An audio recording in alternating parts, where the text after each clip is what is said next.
Well, welcome. Hello, everyone, and welcome. I'm Christian Buckley with Smarter Consulting, and today we are tackling one of the biggest questions people have when they start using Copilot or they're investigating using Copilot and AI more broadly inside their organization. With all of these tools, the various options, there's different, it's Microsoft, so there's different brands of Copilot. There's Copilot everywhere. Oprah is handing them out. It's under your chair in the audience. And there's all of these options, all of these extensibility paths. How do you know which version you should be using? Which tool do you use and when with Copilot? So this session is all about cutting through that confusion. We're going to walk through some of the practical decision points, look at a few real examples, have a conversation as we always do, and lay out in a simple way how you make the right choices for your Copilot approach for your workflow without needing a developer, an AI expert until you need a developer or an AI expert, I guess. So I'm joined by my friend and fellow MVP, Ruben. Ruben, before we jump in, why don't you share a bit about yourself and what you're doing around Copilot? Yeah, So know more about you. thank you, Christian. Really glad to be here. I mean, my name is Ruben Toribio. I'm MVP in AI, and I was working the last 3 years about this. And the question that you are doing is it's something that I'm seeing very often, and people are asking to me, right? Like, okay, should I use Copilot or not? Should I buy the license? Should I do some extensibility? Where my data is, etc. Right? Then this is something we are gonna talk about. I'm gonna bring my opinion or my experience in the field, because at the end, the answer to your question, it's practice. Yes, like you need to practice, you need to fight with it, and afterwards you will be able to see your own results, right? Yeah, this is one of the conversations I have again and again with people. And I go back to even a fundamental thing. And I know we'll have a link at the end. And by the way, the first question people always ask is like, will we be able to get the slides from this? Yeah, everybody who registered should get the slides. So if you came in, if you're watching this streaming out on social media and you'd like to get a copy of the slides so you can look at some of the detail, because Ruben, we've got a couple eye charts in here. Yeah, So yeah. you'll want to download, look at it more closely.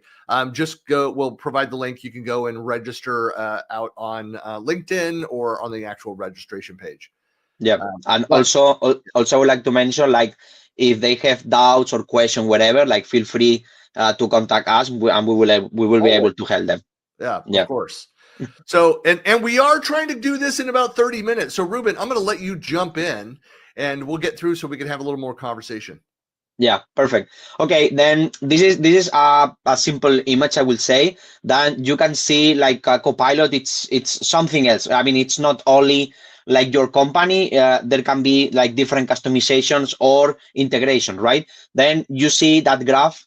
It's everywhere. Graph, it's the layer that help us to connect all the information. Then we have like our email, we have Edge, we have Teams, etc. Right? And then the idea of having Copilot is like being able to connect all the data that it's in your company, right? Then sometimes it happens, the questions like, should I use Copilot? Should I buy it? Is gonna be helpful or not?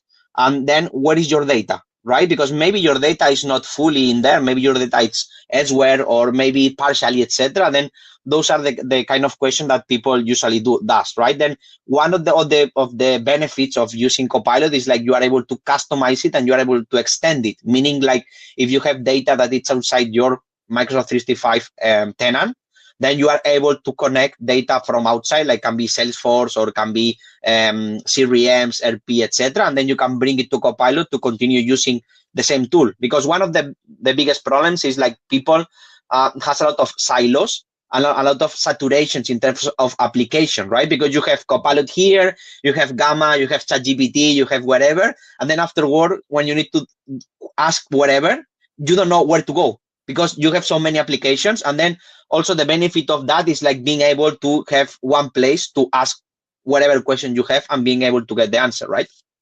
Yeah, well, there's the interface to it. There's the model that you're using. Then there's the underlying data, and I know where things are going. In fact, I was just thinking that, Ruben, you know that already this graphic needs to be updated because with Ignite just happening, we've got now Work IQ, which is kind of in the graph space. But Yeah. Microsoft is thinking very hard about the organization of that data, the orchestration across the various AI models. There's a lot that's coming that's changing so rapidly around it. But I love that aspect that Microsoft has always been focused on the enterprise experience. And as collaboration guys, Ruben and I have known each other for many, many years. We've worked in the information management collaboration, the SharePoint space. And a lot of the questions, the problems inside the enterprise are the same. We just have more advanced solutions with AI to be able to handle how that's happening. But these are problem areas that Microsoft is thinking a lot about. Yeah. I mean, if you want, we can have another session only with announcement of Ignite, because there are tons of them, especially in Azure AI Foundry and AEM 365. If you want, we can have a separate session only for that, because there are a lot of improvements and announcements regarding that. A lot. That's what I said. It's always changing here. Yeah. Okay. Perfect. Then I think one of the important things that we need to understand is like the options, right? We have no code, we have low code and pro code, right? Then that's important when we are taking decisions where to use, etc., because we need to understand also the type of profiles do we have, right? Because, for example, if we don't have like developers, then it's going to be hard to go for the pro code, right? Or if we have like citizen developer, I mean, low code always it was complicated to define, let's say, right? Because for me, I mean, for Microsoft, it's like citizen developers, but for me, it's like someone that has some IT knowledge, at least. Right. Yeah, because I see it like hard to be able to use low code without having any IT knowledge. I mean, I'm not sure, Christian, your opinion. No, it's a very big step from that low code to pro code. I say that I always jokingly say that, no code is alive, but that's not true. I mean, that's the application. I go and I click on something. It has the features. I've got the, all the options up in the menu, on the ribbon, like that. That's all. That's the no code experience. Low code is something that very, basic functionality where I think of like an individual user. I can go in and I can even ask Copilot, like, hey, I want to automate these few steps.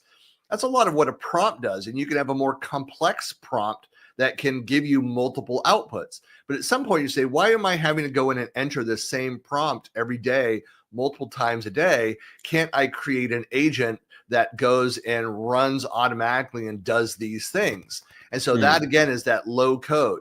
But when you get into looking at, hey, now I want to take this cool thing that I've automated for myself, and I want everybody in the company to be able to run that. I want to add some additional access and permissions, some other controls into it. So it's where there's an audit trail for who's using it and governance around that. You are very quickly moving into the pro code realm where you need to have somebody who understands, hey, architecturally, this makes sense, and here's the way to build this in this right way so that it's manageable, it's scalable in the right ways. Yeah. I mean, usually when I do trainings and then we start doing no code, and then afterwards I show them how to use Copilot Studio. I mean, some people simply get lost. Like, okay, what's an API? What's JSON? There are so many questions. Like, if you are not somehow IT or related with IT, it's gonna be hard, right? Then that's why my advice always, it's like, okay, start with no code, and if you have someone in IT that is more or less a skill, maybe you can try low code, but being from business is gonna be hard, like to use Copilot Studio or something more advanced. As much as Microsoft wants to market to that, the reality is that we talk to dozens of people at every one of these conferences that we go to where people are finding this out for themselves. And you need to learn about it. It's not like, hey, business users can't go and learn to do this, but just the reality is that it's not as, hey, I can just drag and drop and it'll just click and it's done. There's a little bit more intelligence that you need to put into it. Yeah, you are totally right. I mean, when you start usually doing the first steps, like if everything works, it's fine. But when you start getting some errors afterwards, it's like quite hard, right? Then one thing, I mean, when I was changing from doing full stack Microsoft 365 to AI, I mean, I had several clicks in my mind. And then the first thing that I always remember when I'm working in AI, like the problem is our data. Okay. Then we cannot work in AI project if we don't know where is the data, right? Or we don't know how to access the data. Okay. Then always, I mean, that presentation or that slide is very important, because those are the questions that I always do when I have a project. Okay. I have a project or someone wants to do some chatbot, whatever. Like the first thing, it's like, okay, where is the data and can we access? Because if we don't know, know where is the data and we don't know how to access, the project is over. We don't need to continue. Right. Yeah. Which is true for all information management. It's true for search working well. It's not just like, hey, have you properly tagged it, classified this, have all the structure? If I don't have access to get to that data, it's like one of the, again, going back to SharePoint, leaning on that experience, where people would tell me, I remember I've been onboarded into new companies. I even think back to my Microsoft experience. Having this conversation and being the SharePoint admin, and somebody telling me, well, it's in SharePoint. Well, I see it. I can look at it right there. I said, yes, I'm not a member of that team. Therefore, I cannot see. I'm getting the errors like, oh, I need to add you to that. So yeah, having access to the data is part of that. So that's again why I might build something for myself. And it works great, looks fine on my screen, but that it doesn't mean that it's automatically scalable to the rest of the company. They can't get access to it. Yeah. That's true. And usually I recommend when I'm building something for myself, or it's like very little department, like no code, it should be fine. But when you want to scale it, etc., then maybe like low code, it has more sense, right? Because you have like better control, like governance and all this stuff. And then if you want to build something for the whole company, then it has more sense to go pro code, because you have like the full scalability, right? I mean, there are several questions, but this is one of the recommendations that I usually do. Okay. Then integration and customization. I mean, that's also an important part. Like, okay, do you need to integrate, or do you need to get data from outside, like other systems, etc.? Do you need another kind of customization? Because based on that, then we can see, I mean, the whole idea is like, okay, we know that there is Copilot. It's like a great tool, great solution, but sometimes it doesn't work for all the use cases, right? Then we need to find out what to propose, or what to say to the user, right? Then that question, it's important. Integration and customization. If you need it, then maybe Copilot is not the solution. Maybe you need to go pro code, or maybe we need to go Copilot plus extensibility. Right. Yeah. Okay. Then automation and complexity, because always, I mean, that's related with the part of data, because it's not the same getting 2 Excels that getting 1,000 files, right? Then in terms of complexity, and in terms of volume also, right? I mean, I would say that if you have 1,000 files, then Copilot, I mean, yes, Copilot, it's how to say it? Like,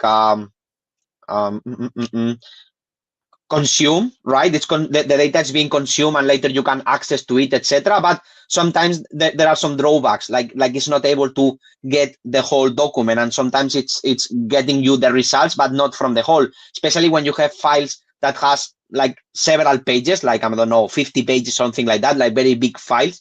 Sometimes I feel when I was using Copilot that it's not able to go through everything, right? Then in that case, it maybe has sense to go to custom code, right? But the point is, that's something it's hard to guess from the beginning. The only way to really know it is like to test it. Like, okay, let's try with Copilot. Let's see how it works. It's working well, not, etc. Okay, let's move on to low code. Let's test it again, etc. And then when we see like no code low code doesn't work, then the solution is pro code, because there are no more options, right?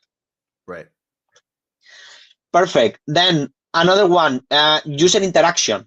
Okay, that's important. Like if we are pretending, or we are expecting to have some kind of chatbot, or do we want to have some kind of automation? Okay, because something I find out, like the automation part in Microsoft landscape, I think it's still not very mature, because yeah, it's true, like you have Power Automate, and you can connect it with Copilot Studio agents, etc.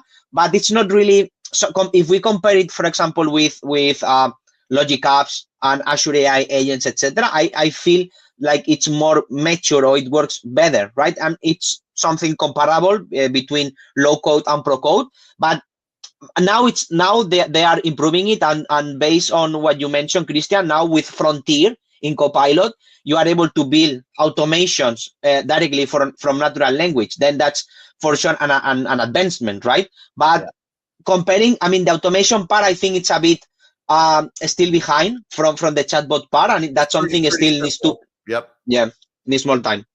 Well, that's always, I think that's what that is a big part of the future too, is that to have to go out and enable, like, call to a to go to a specific location to be able to utilize this agent for this purpose.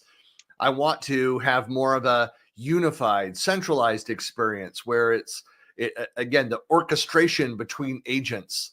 I mean, this is where things are going anyway, where I have, one place, it always reminds me back to our experience. So the previous company where Ruben and I worked is like the ShareBox experience. One place, go and start from all those pieces to get into all the AI capabilities. That's what people want. That level of user interaction. Then it understands the context, and my conversation with natural language pulls up the right agent, the right automation at the right time.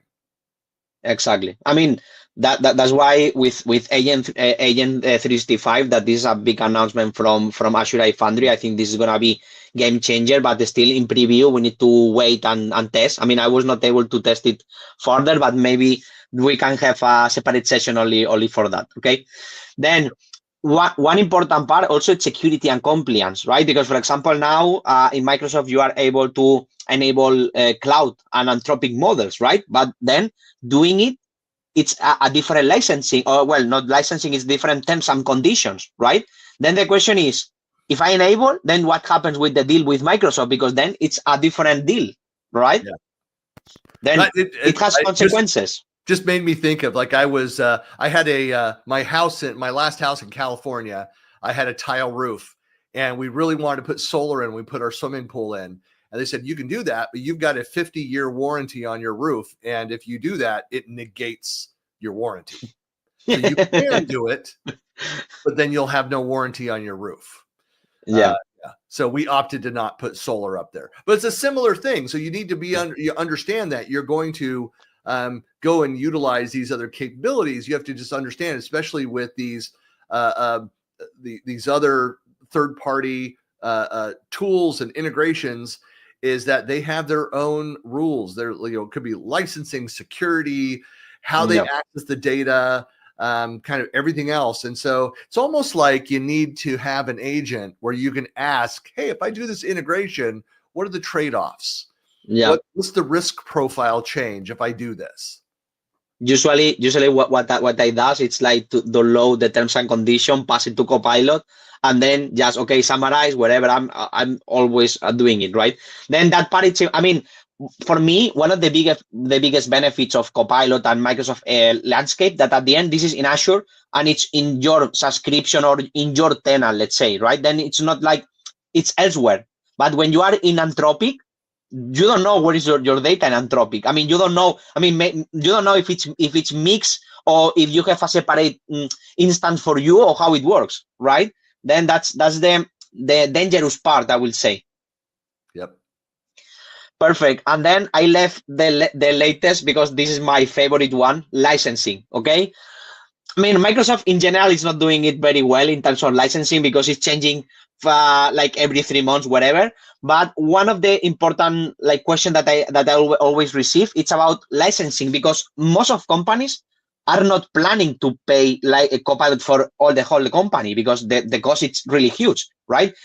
But if you are pretending to build an agent that is being used for the whole company, then you cannot use Copilot. Okay, I mean, yes, you can put pay-per-use, but then you need to do all the setups and all the stuff, right? Then that part, it complicates a bit the way of having one agent for the whole company, because then you need to have like the all company license with Copilot or the pay-per-use, right? Then that make makes it a bit complicated, and that's why sometimes it's better to do it in code, because it's pay per use, and as it is pay per use, then no license is required, let's say. I always hate to have this conversation. It's difficult, so this is my personal belief, Ruben. You might not agree with this, but just I use as an example, as a parallel to this, was fast search. Microsoft acquired fast search, and it was a separate, a third-party solution. They acquired them. Then it was a separate server. This is for on-prem. To use fast search, it was a separate server license. So you had SharePoint, you had fast search, then you had integrations, and each year there was deeper integration, and then more of the capabilities of fast search were built in, till eventually, like 3 years later, 4 years later, fast search was just part of the enterprise SharePoint licensing cost. So it shifted over. I mean, the price went up for the core service, but it had all of these new features, and with search, integrated into that. I think the same thing is happening, or will happen, with Copilot, to where Microsoft realized we need everybody using some version of Copilot, and that's where you have like the free, the Copilot Lite, the chat version of that is just integrated in. If you've got a Microsoft 365 license and Office 365, you've got a version of the lightweight version of Copilot that enables you to do a lot of things and to consume some of what's being built. Then you have the full, and then like the premium licensing for those full. So you got full usage of whatever's built, and you can do a certain amount of things. And then, of course, if you're going to do the advanced capabilities, build things, build solutions yourself, then you have that premium licensing. So I think over time, more and more of what is now premium, it gets shifted down in its category, because it just becomes, it's like air. We all need air to breathe. Copilot will become oxygen within the Microsoft 365 world. You have to have it. It just gets then built into the license. No, I mean, I totally agree with you, Christian. And for example, I do trainings for Copilot for web, and you can do a lot of things in Copilot for web. And even they added the add-ons for Outlook, like the Word, PowerPoint. Then for sure, like every year you can do more. And also what they are doing also, it's like they are giving you the option to build the agents in Azure, and afterwards push it to Copilot, right? Then I'm sure like Microsoft is pushing Copilot, and at the end, at some time, it's gonna be like something like even inside the license somehow, right? Then I totally agree that Microsoft is going in that direction, but the current situation at the moment, it's how it is, right? Then my recommendation, like if you are not planning to buy license for everyone, and you are not planning to have the pay-per-use, because also there are some minor adjustments on that, let's say, then doing like a full custom code, it has more sense. But I agree, like Microsoft is pushing it on Copilot, and then for sure that will happen, and they will try to get everyone inside. Yep, agree. It's inevitable. It's moving that direction. Yeah. Okay, then something I'm doing always when I'm doing those questions is like later I'm trying to make it like more visual, because when it's visual, it's easier, right? Then I would like to the credits to Stefan Visser, because he was the one who created that, and it's really, really nice. And then the idea, I like the decision trees, because it helps us to decide where to go, right? Then the point is like, okay, do you want or do you want to create a personalized chat experience? Then if yes, do you want to build it on top of Copilot?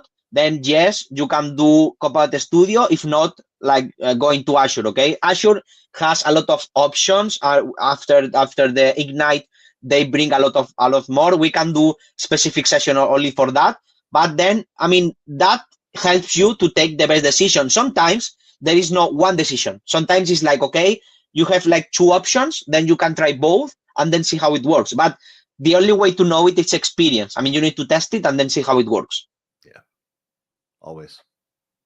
Perfect. Okay, then here you have another one. I mean, I'm sorry because you cannot see it like very well, but that one, it's more expanded, and you have more options. And also here they are covering Copilot for web versus Copilot for work. Also, there are several other ways like machine learning that we haven't touched it yet, but you have also machine learning studio, etc. Then we are trying to cover like all the options related AI. I mean, for me, if you want me to give you like a summarize, it will be like, okay, first of all, do you have license? Because this is one of the important parts, because if you want to use, for example, Copilot Studio and you don't have Copilot for work license, you cannot use it. I mean, you can afterwards set up the pay per use, but at least the developer who is doing it or the IT guy who is doing it needs to have license, okay? Then first of all, license. Then if you have license, you have Copilot Extensibility, and Copilot Studio, okay? If not, then maybe Azure, it's the best option, right? Afterwards, okay, I need to extend my Copilot. Is my data kind of static? Like I can simply schedule a trigger and get it? Perfect. Then we have Graph Connector. If not, if we need to have the data in real time, then we need to use like the plugins where we are able to call direct API calls, right? And then afterwards, if you say, okay, maybe licensing is not the part, we have some developers, then you can go with the Azure part. And also one interesting part is like in the extensibility mode with Copilot, there is one that is called custom engine that you are able to get like the model from Azure OpenAI and also the Azure AI search, meaning like you are able to do kind of custom, okay? Like you can have custom data source, you can have custom model, and then you can integrate it with Copilot, okay? Then the idea of Microsoft is more and more, even if you build something custom, because wherever, being able to plug in Copilot and then don't pay extra license because you are paying already Azure. The point is you need to pay, right? Doesn't matter where, but you need to pay. Right. With any of these kind of services too. I mean, part of it too. Again, I know any additional costs and companies have to go and justify that. But Microsoft is also trying to figure out, the cost model for this. And when all of these AI services went live, I mean, none of the companies really understood, well, what will the market bear around this? What is it actually going to cost? How much is it going to be used with all these servers and all of that power that needs to, to be able to provide this? What's the right answer for that? And so you think like the initial licensing that every one of the solutions had was $30 a user a month for that in US. And I think some of that is adjusting. I mean, Microsoft even has their new enterprise Copilot pricing. I think it's at that threshold of 300 seats or greater, where they've dropped it from $30 to $21. I think that's right. Was talked about it. Again, I try to avoid some of the licensing. I try to focus on what do you need, what should you be using. Yes. But that is something that's always going to go and change. And I don't know what else. Yeah. You talk to a salesperson at Microsoft about licensing, about volume licensing and other discounts and stuff there. But you always need to start with, okay, what is the output? What are we trying to achieve? And then based on that path, what are the pieces that we need to have in place? What's the right licensing? Yeah, I mean, I'm really sure, like if you are able to find the right use case and then find the right tool, for sure you are gonna have a lot of ROI and you are gonna save a lot of money, because that's the objective. I mean, I was doing trainings for people that was doing manual work, like comparing PDF, reading PDF, whatever, and that's something that you can fully automate. Then my point is, like, you need to find the right use case, you need to find where the data, and afterwards it's just testing, but you need to get started with something, because if you simply stop and say, okay, I need to find the right solution, etc., at the end it's like it will pass like 1 year and you won't do anything, right? Then just start, just experiment, just see how it goes, and afterwards with that experience you are able to go closer with what you need, right? Right. Then finally, I wanted to show basically like all the options. I mentioned Graph Connector when you need to get data that is more not needed to be real time, like can be like websites, SQLs, etc. Then we have the plugin one when we need to basically call APIs and we need like to do CRUDs, like create, read, update, delete, etc. And afterwards we have the custom engine that it gives us the option to do almost everything, like the blue section that you can see, it's custom. and the pink ones are something out of the box. Then as you can see, custom engine, it's almost everything custom. The only thing that you have is the layer of the UI, let's say, because this is something you stick on, but the rest it's almost custom. Then there are a lot of options. Then you need to explore and then see what it has more sense. Yep. Okay, then I built my own decision tree, but it's quite of similar of the previous one that we see. Then at the end, it's like just start, just explore, understand all the options, and then based on that, take the best decision. I'm coming across more people, just kind of as an aside. It just in the last month or so, several people that have mentioned like ETL diagrams and different kind of brainstorming techniques for decision tree, mind mapping options and things that are out there. I'm like, it's very old school. I started my career, 30 years ago in IT, and a couple of companies that I worked with early on in the early 90s were very big in modeling out problems this way and how to get there. So I always like seeing that, again, visually. You could then have a conversation with somebody about where are we, what are we trying to do, which could then change the solutions, the options that are required to provide that output. And Copilot is very good on doing data mappings and all this stuff. And I think it gives you like a clarity of how to present it, how to show it to someone else, right? Yep. Okay, then here you have more or less the same. I mean, based on the question, is giving you like the answer, what to use, etc. This is based on my experience and based on what I did. Then feel free to request it, and then we can send you the PowerPoint, and then just use it. And I hope that will help you to take the best decision. Yeah. Again, we realize that these are some eye charts here. So if you'd like to get a copy of the slides, then please, you can go and register, fully register there. We'll have your contact information and send you a copy of the slide. You can always, from the start of this, reach out to us through social media. Both Ruben and I are very, very active out on LinkedIn, especially.